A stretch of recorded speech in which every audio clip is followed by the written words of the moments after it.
ओढ़नी के रंग पियर,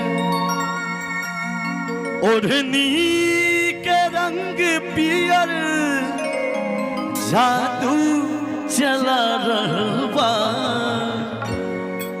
के लागे जैसे खेतवा में आगे के जैसे खेतवा में सरसों फुला रहबा, आगे के जैसे खेतवा में सरसों फुला रहबा।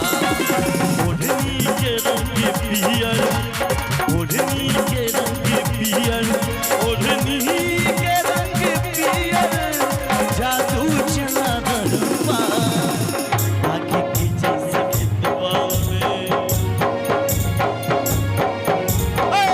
आगे के जैसे खेतवा में सरसों फुला रहबा, आगे के जैसे खेतवा में सरसों फुला रहबा।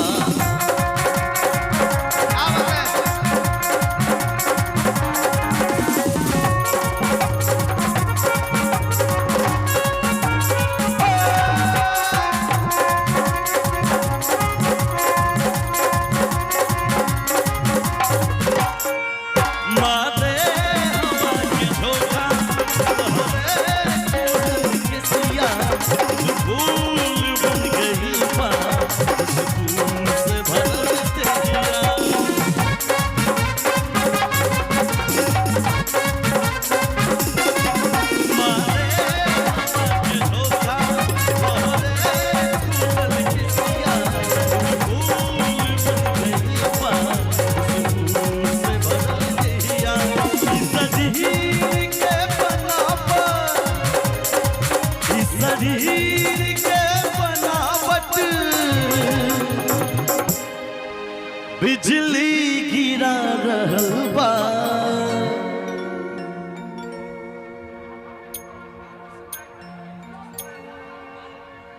ए रुसना के मम्मी चुसना धराए दे हो। इस सुंदर सुंदर पुरस्कार 101 टका के पुरस्कार और लक्ष्मी मसाला उद्योग फुलवारी गाछी बहेरी, आइए इनके तरफ से भी प्यारा सा पुरस्कार है। इस शरीर के बनावट, इस शरीर के बनावट धड़कन बढ़ा रहबा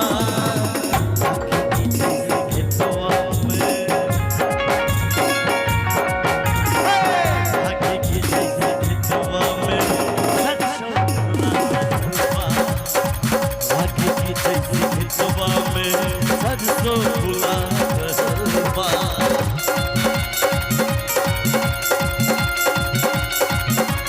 क्या बात है जियो?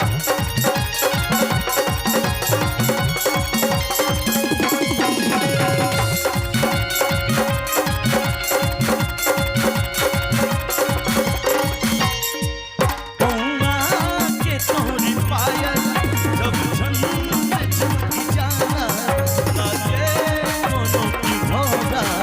बगिया में गुनगुनाना।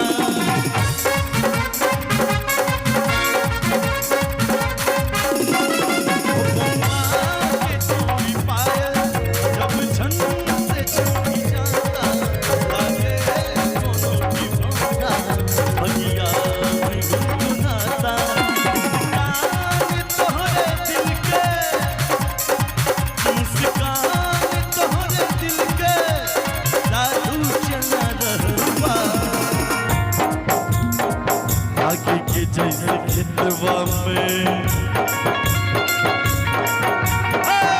आगे के जैसे खेतवा में सरसों फुला रहबा, आगे के जैसे खेतवा में सरसों फुला रहबा, आगे के जैसे खेतवा में सरसों फुला रहबा, आगे के जैसे खेतवा में